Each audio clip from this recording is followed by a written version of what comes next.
한국이 세계 6위의 군사강국이라고? 27일 문재인 대통령의 연설을 들으며 한국의 군사력을 세계 6위라고 평가한 발언에 살짝 의문을 품은 이가 있을 것이다. 문 대통령은 이날 국립대전현 중원에서 열린 제5회 서해수호의 날 기념식에 참석해 한 기념사에서 정부는 강한 군대, 철통 같은 국방력을 바탕으로 강한 안보와 평화를 만들어가고 있다며 정부는 지난 3년간 국방 예산을 대폭 확대해 올해 최초로 국방 예산 50조 원 시대를 열었고 세계 6위의 군사강국으로 도약했다고 말했다. 문 대통령이 취임 후 서해수호의 날 기념식에 참석한 건 이번이 처음이다. 문재인 정부 3년 만에 11위에서 6위 수직 상승. 일단 문 대통령의 언급은 미국 군사력 평가기관 글로벌 파이어 파워의 최근 발표 내용에 토대를 둔 것으로 풀이된다.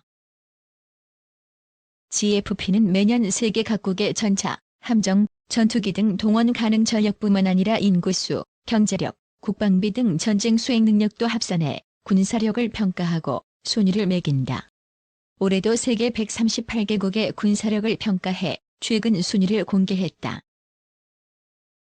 이 순위에 따르면 한국은 미국, 러시아, 중국, 인도, 일본에 이어 6위를 차지했다.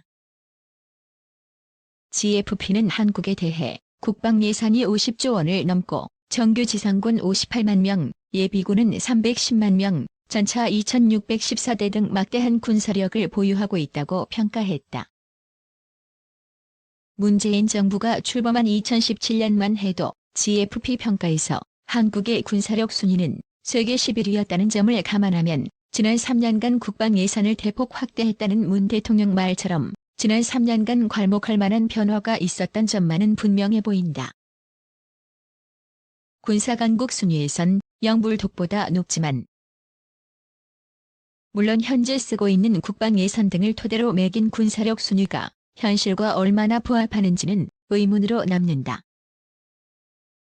일례로 유럽의 전통적 강대국인 프랑스, 영국, 독일이 한국보다 순위가 낮게 나온 점은 GFP 평가의 한계를 드러낸다는 지적이다. 프랑스와 영국은 나란히 핵무기 보유국이다. 두 나라는 한국은 없는 항공모함도 갖고 있다. 두 나라와 독일은 최첨단 전투기를 생산할 능력도 있다. 1990년대 냉전 종식 이후 국방비 지출을 해마다 줄여 지상군 규모 등은 한국보다 작아졌지만 전반적인 전투력은 한국군보다 더 낮다는 분석이 지배적이다. 북한 18위에서 25위 추락 그래도 방심 금물. 이처럼 GFP 평가가 최근에 국방비 액수를 중시하다 보니 지난해 18위였던 북한은 올해 25위로 추락했다. GFP는 북한의 국방 예산이 한국의 3.6%에 불과한 점, 북한의 화폐 가치가 한국의 1.9%에 불과한 점, 영양결핍 인구 비율이 전체의 47.8%에 이르는 점 등을 토대로 이처럼 박한 순위를 매겼다. 하지만 한국군이 정말 북한군보다 19단계나 높을 정도로 실력이 월등하냐 하는 점에서 고개를 끄덕일 이는 많지 않을 듯하다. 북한의 정규군은 128만 명으로 한국의 2배가 넘는다. 전차 수도 북한이 6,045대로 한국의 2배가 훨씬 넘는 규모다. 더욱이 북한은 연일 동해상으로 초대형 방사포, 탄도미사일 등 신형 무기를 쏘아대며 한국 안보를 위협하고 있다. 북한은 핵보유국을 자처하고 있으며 핵탄두가 장착된 미사일을 바닷속에서 쏠 수 있는 잠수함 발사 탄도미사일, 그리고 태평양을 건너 하와이와 미국 서부를 타격할 수 있는 대륙간 탄도미사일 등을 갖춘 것으로 평가된다. 대한민국 세계 군사강국 순위 7위에서 6위로 올라갔다. 한국의 군사력 순위가 전 세계 138개국 가운데 최상위권인 6위를 기록했다.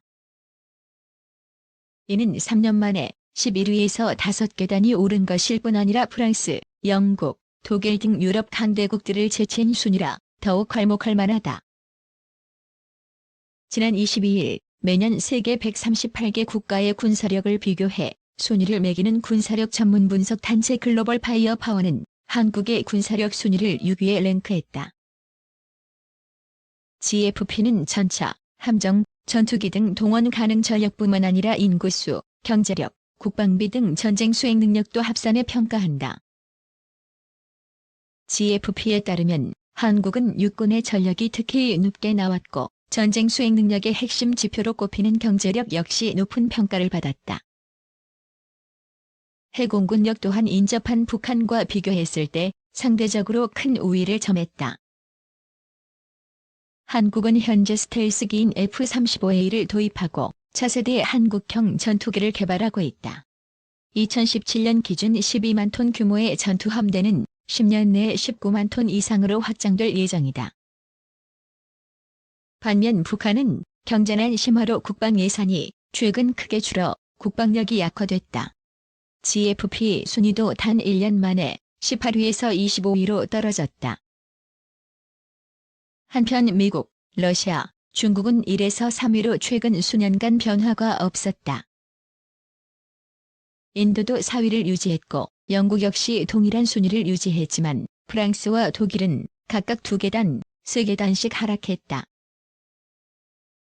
전상수당, 내년부터 5배 인상할 건 문 대통령 밝혀. 국가를 위해 희생하고 헌신한 분들의 예우에 최선을 다하겠다. 문재인 대통령이 내년부터 전상수당을 5배 인상할 것이라고 밝혔다. 문 대통령은 27일 대전 국립현충원에서 열린 제5회 서해수호의 날 기념사에서 국가를 위해 희생하고 헌신한 분들을 위한 예우에 최선을 다할 것이라며 전투에서 상해를 입은 국가유공자들에 대한 추가 보상책을 마련하고 있다면서 이같이 말했다. 문 대통령은 올해 163억 원 수준인 전상수당을 내년 632억 원 수준으로 5배 인상하고 점차로 참전 명예수당의 50% 수준까지 높여갈 것이라고 밝혔다. 한편 문 대통령은 취임 후 처음으로 서해수호의 날 행사에 참석했다. 서해수호의 날은 제2연평해전, 천안함 피격, 연평도 포격 도발 등 서해에서 발생한 남북한 무력 충돌에서 희생된 용사 55인을 기리기 위해 제정됐으며 2016년 정부 기념일로 지정돼 올해로 5회째를 맞았다. 카투사 잘 아는 당신, 혹시 카트콤도 아시나요? 카투사는 미군에 배속된 한국 인력이란 뜻이다. 1950년 6.25 전쟁 발발 당시 일본 점령 임무를 수행하다가 급하게 한국으로 파병된 미군은 한국에 관한 지식이 전혀 없었다. 결국 부대마다 일정한 숫자의 한국 군인을 배속받아 통역 등에서 도움을 받았고 이것이 원조가 돼 지금도 주한미군에 배속돼 미군을 돕는 한국군 병력을 카투사라고 부른다. 6.25 전쟁 70주기를 맞아 다양한 기념사업을 하고 있는 유엔군 사령부가 카투사와 비슷한 카트콤을 소개하고 그들의 노고를 기려 눈길을 끈다. 26일 유엔사 SNS에 따르면 카트콤은 영연방군에 배속된 한국 인력을 뜻한다. 6.25 전쟁 당시 영국은 미국 다음으로 많은 병력을 유엔군의 일원으로 한국에 보냈다. 영국군은 당시만 해도 영국 자치령이던 호주, 캐나다, 뉴질랜드 등에서 보낸 병력과 합쳐 제1영연방사단을 구성했다. 벨기에와 네덜란드의 경우 영연방 회원국은 아니었으나 그들이 6.25 전쟁에 파병한 인력은 영연방군 일원으로 싸웠다. 바로 이 영연방군 부대에 배속돼 한국어 통역, 한국군과의 연락 업무 등을 수행한 이들이 카트콤이다. 유엔사에 의하면 6.25 전쟁 기간 한국군 천여 명이 영연방군 부대에 배속돼 카트콤으로 활약했다. 이들은 자신이 속한 영국군 등과 동일한 훈련을 받고 똑같은 장비로 무장했다. 다만 그들의 봉급은 한국 정부에서 부담했다. 국방부 등에 따르면 카트콤은 영연방 사단과의 작전 협력 임무를 성공적으로 수행, 이내 전술을 앞세운 중공군의 대규모 공세를 격퇴하는 데 중요한 역할을 했다고 한다. 6.25 전쟁 후에도 미군이 한국에 주둔함에 따라 카투사는 지금도 널리 알려져 있으나 카트콤은 휴전과 동시에 잊혔다. 유엔사는 1954년 7월 카트콤은 정식으로 해체됐다고 밝혔다.